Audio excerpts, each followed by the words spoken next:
ሰላም የቻናላችን ተከታታዮች ጎት ስፖርቶች ነን የሰዓቱ መረጃ ይዘንላችሁ መተናል ትላንትና ምሽት ለንደን በመድፍ ድምጽ ደምቃ አምሽታለች የማይታመንም ሆኗል የብዙዎች ግምት ላይ ውሃ ይቸለሰ የመድፈኞችን ደጋፊዎች በደስታ ያስለቀሰ ድል ተመዝግቧል አርሰናል 3 ሪያል ማድሪድ 0 ይህ ለማመን የሚከብድ ተአምር ነው ከጨዋታው በፊት በመገናኛ ብዙሃን ዘንድ ብዙ ነገር ሲነገር ነበር አሰልጣኞችና ተጫዋቾች የየራሳቸውንም አስተያየት ሰንዝረው ነበር የምሽቱ ድባብ በተለየ መንገድ ለማየት ቀድሞ የተሰጡ አስተያየቶችን መልሶ መቃኘትም ጠቃሚ ይሆናል ከጨዋታ በፊት ከጋዜጠኞች ጋር ቆይታ የነበረው የመድፈኞቹ ዋና አሰልጣኝ ሚካኤል አርቴታ አሰልጣኝ የሆንኩትና ወደ እግር ኳስ ዓለም የገባሁት እንደ ሪያል ማድሪድ አይነት ጨዋታዎችን ለማድረግ ነው ሲሉም ተደምጠዋል በጨዋታው ምን ማሳካት እንደምፈልግ ግልጽ ነው ፍላጎታችንን ለማሳካት ወደ ሜዳ እንገባለን ካሉ አንቾሊቲ ለኔ ትልቅ መነሳሻ ነው እሱ በቻምፒየንስ ሊግ ትልቅ ታሪክ አለው ከማንንም በላይ ማሳካት ችሏል ሲሉ ነበር የተናገሩት ከጨዋታው በፊት እርግጠኛ ነኝ ማሸነፍ ይችላል ያሉት ሚካኤል አርቴታ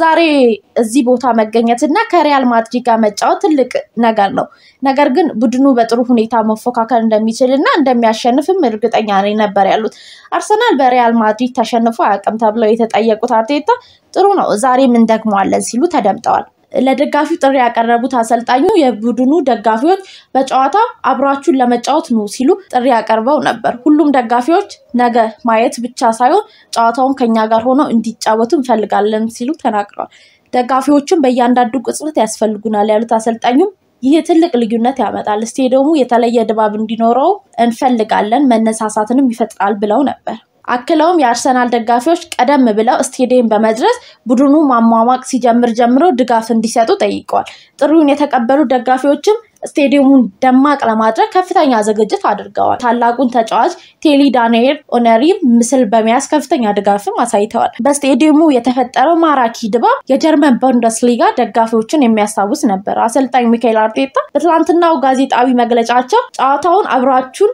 ተጫወቱ በማለት ያስተላልፉ መልክ ምላሽ አስገኝቶላቸዋል ከጨዋታው በኋላ ኤሚሬትስን እንደዚህ አይቻት አላውቅም ያሉት አርቴታ በቡድናቸው ኮርቻለሁ ያሉት በቡድናቸው መኩራታቸውን ከጨዋታው በኋላም ተናግሯል በኤሚሬትስ ስቴዲየም ያየሁት ነገር በህይወቴ አይቼ አላውቅም ያሉት ሚካኤል አርቴታ ከደጋፊው የተሳካ ስራ ተሰርቷል ሲሉ አድንቀዋል ዛሬ ፍጹም ያለቀለት እግር ኳስ ተጫውተናል በቡድኔም ኮርቻለሁ ሲሉ አሰልጣኝ ሚካኤል አርቴታ ተናግሯል ዛሬ ሪያል ማድሪድ ማሸነፍ እንደምችል ጥሩ በራስ መተማመን ነበር በማለትም ተናግሯል ከጨዋታው በፊት አስተያየት ሲሰጡ የነበሩት አሰልጣኞችን ብቻ አልነበሩም ተጫዋቾችም አስተያየታቸውን ሲሰነዝሩ ነበር ተጫዋቾቹ ማድሪድን በመቅጠማቸው ተደስተዋል ያለው ሳካ ነበር ባላንዶር ማሸነፍ ፈልጋለሁ ሲልም ነበር የተናገረው የመድፈኞቹ የፊት መስመር ተጫዋች ቡካዮ ሳካ ባላንዶር ማሸነፍ ህልሙ መሆኑን ከሪያል ማድሪድ ጨዋታ በፊት በሰጣው አስተያየት ተናግሯል ቡካዮ ሳካ በሰጣው አስተያየትም ተጫዋቾቹ ደስተኛና ዝግጁ ናቸው ደጋፊዎችም ደስተኛ እንደሆኑ አልጠራጠርም ነገ ምሽት አዲስ ምሽት ይኖራቸዋል ሲልም ነበር የተናገረው ለመመለስ የተሻለ ጊዜ መጠየቅ አልቻልኩም ጨዋታው በአርሰናል ማሊያ የማደርገው ትልቁ ምሽት ነው ብሏል ለአርማ ማሸነፍ ፈልጋለሁ ደጋፊዎች ምን ያህል እንደምወዳቸው ያውቃሉ እነሱም እንደሚወዱኝ አስባለሁ ስለዚህም ደስተኛ ነኝ ብሎ ተናግሯል አርሰናል ሪያል ማድሪድ በሜዳው እንዳሸነፈው እኛም የራሳችንን ታሪክ መጻፍ እንፈልጋለን ቀኑ የተለየ ይሆናል በማለት ገልጾ ነበር ማርቲ ኦዲጋርድ በበኩሉ ከጨዋታው በፊት በሰጠው አስተያየት አርሰናል በቻምፒየንስ ሊጉ ከሪያል ማድሪድ ጋር ሲጫወት ይህ ለሁለተኛ ጊዜ እንደሆነ አውቃለሁ እናም ባለፉት ጥቂት ቀናት አርሰናል ከማድሪድ ያደረጉት ጨዋታ በማህበራዊ ድረገጽ ላይ ቪዲዮ ብዙ ጊዜ ተመልክቻለሁ ነበር ያለው አርሰናል ከሪያል ማድሪድ ጋር ባደረገው ጨዋታ ያስቆጠረው ጎልና ያደረገው ነገር ሁሉም ሰው ያውቃል ዛሬ ምሽት የቀድሞ ተጫዋቾች ሜዳ ላይ የፈጸሙት የማይረሳ ብቃት ያስተውስን በሜዳችን ጥሩ ብቃት እናሳያለን የበለጠ የሚታወስ ጨዋታ በመሆኑ ዛሬ ሜዳ ላይ እንደ ቀድሞ ቡድን እኛም ጥሩ ብቃት እንደምናስመለክት ተስፋ እናደርጋለን በማለትም ተናግሯል ትልቅ ጦርነት ይሆናል ያለው ማርቲ ኦዲጋርድ አክሎም በጨዋታው መዝናናት እና ያለንን ሁሉ መስጠት አለብን ለኔ የተለየ ጨዋታ ነው የልጅነት ክለብ ለመጀመሪያ ጊዜ እገጥማለሁ ሲልም ተደምጦ ነበር አርሰናል ከሪያል ማድሪድ ጋር ሁለተኛው ጨዋታው እንደሆነ እናውቃለን ተጨማሪ ትውስታውን እንደምናስቀምጥም ተስፋ አለኝ አላማችን ለፍጻሜ መድረስ ነው ነበር ያለው ኦዲጋርድ የአርሰናሉ ቁጥር 1 ግብ ጠባቂ ዴቪድ ራያ ለፈተና ዝግጁ ነው ሲል ከሪያል ማድሪድ ጨዋታ በፊት ተናግሯል ማድረግ የምንችለውን እናውቃለን ያለው ዴቪድ ራያ ሪያል ማድሪድ በዚህ ውድድር ምን ያህል ጠንካራ እንደሆነ እናውቃለን ሲልም ተናግሮ ነበር ዴቪድ ራያ አክሎም ለፈተናው ዝግጁ ነን ጨዋታውም ያለንን ሁሉ እንሰጣለን እንችላለን ሲልም ተደምጧል። የቡድኑ አዲሱ ፈራሚ ሚካኤል ሜሪኖ በቡድናቸው አርሰናል ሪያል ማድሪድን ያሸነፈበት ድል መድገማቸው እንደሚፈልጉ ነበር የገለጸው። አርሰናል ሪያል ማድሪድን ያሸነፈበት ጨዋታ ታሪካዊ አጋጣሚ ነበር ሲል የገለጸው ሚካኤል ሜሪኖ ከጨዋታው ብዙ ጥሩ ትዝታዎች አሉን ብሏል። ቡድናቸው በጥሩ የቡድን መንፈስ ላይ መሆኑን ያስረዳው ተጫዋቹ ድሉን ለመድገም ጥረት እንድናደርግም ያግዘናል ሲል ነበር የተናገረው። አርሰናልና ሪያል ማድሪድ በታሪክ አጋጣሚ በአውሮፓ ቻምፒየንስ ሊግ ጥሎ ማለፍ አንድ ጊዜ ሲገናኙ ጨዋታውን በአርሰናል አሸናፊነት ተጠናቋል። በጨዋታው አርሰናል በቴሪ ሄነሪ ግብ 1-0 ያሸነፈ ሲሆን የመልስ ጨዋታውን 0-0 ማጠናቀቁን ተከትሎ አርሰናል ሪያል ማድሪድን ሩብ ፍጻሜ ተቀላቅሏል። በወቅቱ መድፈኞቹ ለአውሮፓ ቻምፒየንስ ሊግ ፍጻሜ ደርሰው ባርሴሎና ማሸነፉም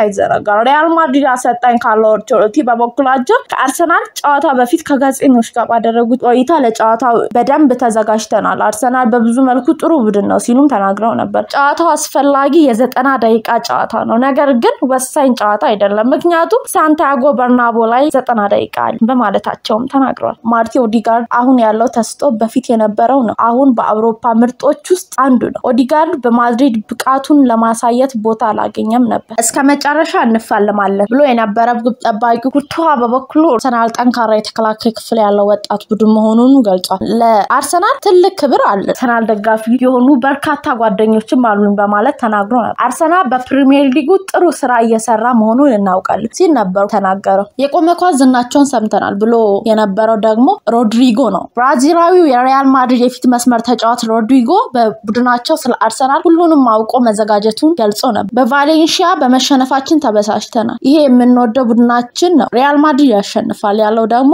ኔይማር ነበር። ብራዚላዊው የፊት መስመር ተጫዋች ኔይማር የምሽቱ ጨዋታ የአሸናፊነት ግምት ለሪያል ማድሪድ እንደሚሰጥ ገልጾ ነበር። ኔይማር በአስተያየቱ ጨዋታው ሪያል ማድሪድ ያሸንፋል ሲል ገልጿል። ሩብ ፍጻሜም ይቀላቀላል በማለትም ገምቷል። ባርሴሎና፣ ሪያል ማድሪድ፣ ባየር ሙኒክ እና ፒኤስጂ ግማሽ ፍጻሜ ይቀላቀላሉ ሲል የገለጸው ኔይማር ዋንጫውን ባርሴሎና ያሸንፋል ብሎ ነበር። ከዚህ ሁሉ ሙግት በኋላ በተከናወነ የትናንትናው ምሽት ሩብ ፍጻሜ ጨዋታ 3-0 በሆነ ውጤት ማሸነፍ የመድፈኞቹ የማሸነፊያ ግቦች ዴክላን ራይስ 2 እና ሚካኤል ሜሪኖ አስቆጥሮታል። በጨዋታው ዴክላን ራይስ 2 የቅጣት ምት ግቦችን ሲያስቆጥር ሪያል ማድሪድ በ17 ደቂቃዎች 3 ግብ አስተናግዷል። በጨዋታው ኤድዋርድ ካማቪንጋ በ2 ቢጫ ካርድ ከሜዳ ተሰናብቷል። የመልስ ጨዋታውን የሚቀጥለው ሳምንት ሮብ የሚካሄድም ይሆናል። ከጨዋታ በኋላ በተሰጡ አስተያየቶች ጥሩ አልተጫወትንም፣ አርሰናል የተሻለ ተንቀሳቅሷል፣ እኛ ላይ ጫና መፍጠርም ይችላል፣ የመልስ ጨዋታው የተለየ እንዲሆን ማድረግ እንችላለን ሲሉ ውጤቱን መቀልበስ እንደሚችሉም ገልጸዋል። ተከላካዩ አሴንሲዮ በበኩሉ ከራሳችን ጋር አልነበርንም፣ ነገር ግን መቀልበስ እንችላለን፣ ሳምንት ደጋፊ ያስፈልገናል ብሏል። አሰልጣኝ ካርሎ አንቸሎቲ በበኩላቸው ሁልጊዜም እንደምናደርገው እንቀለብሰዋለን ብለዋል። የሪያል ማድሪዱ ዋና አሰልጣኝ በቡድናቸው በዛሬ ጨዋታ እግር ኳስ አልተጫወትንም ሲሉ ከጨዋታ በኋላ ተናግረዋል። በርካታ ውጤቶችንም ቀልብሰን እናውቃለን፣ አሁንም በድጋሚ ማድረግ እንችላለን ሲሉ ሀሳባቸውን ሰጥተዋል። በመልስ ጨዋታ ከመጀመሪያው ደቂቃ ጀምሮ ያለንን ሁሉ መስጠት አለብን ሲሉ አሰልጣኙም አሳስበዋል። 2 የቆመ ኳስ ከተቆጠረ በኋላ ቡድኑ ራሱን አቶ ፈራርሶ ነበር ያሉት አሰልጣኝ ካርሎ የአርሰናል አጫዋት ድንቅ ሲሉ ገልጸዋል። በእግር ኳስ ሁሉም ይፈጠራል፣ እምነት ሊኖረን ይገባል፣ ራይስ 2 ቅጣት ያስቆጥራል ብሎ ያሰበ አልነበረም፣ ለዛሬው ሽንፈት ሙሉ ኃላፊነት እንደሚወስዱ ጨምረውም ተናግረዋል። ሳሊባ በበኩሉ ሜምባፔን ባለማግባቱ ተደስቻለሁ ብለዋል። ሜምባፔ በበኩሉ ሳምንት እንቀለብሰዋለን ብለዋል። እንግዲህ ውድ የቻናላችን ተከታታዮች አብራችሁን ስለነበራችሁ እናመሰግናለን። መረጃዎቻችን ለሌሎች እንዲደርስ ላይክ፣ ሰብስክራይብ፣ ሼር እንድታደርጉ በሌላ መረጃ እስከምንገናኝ ሰላም።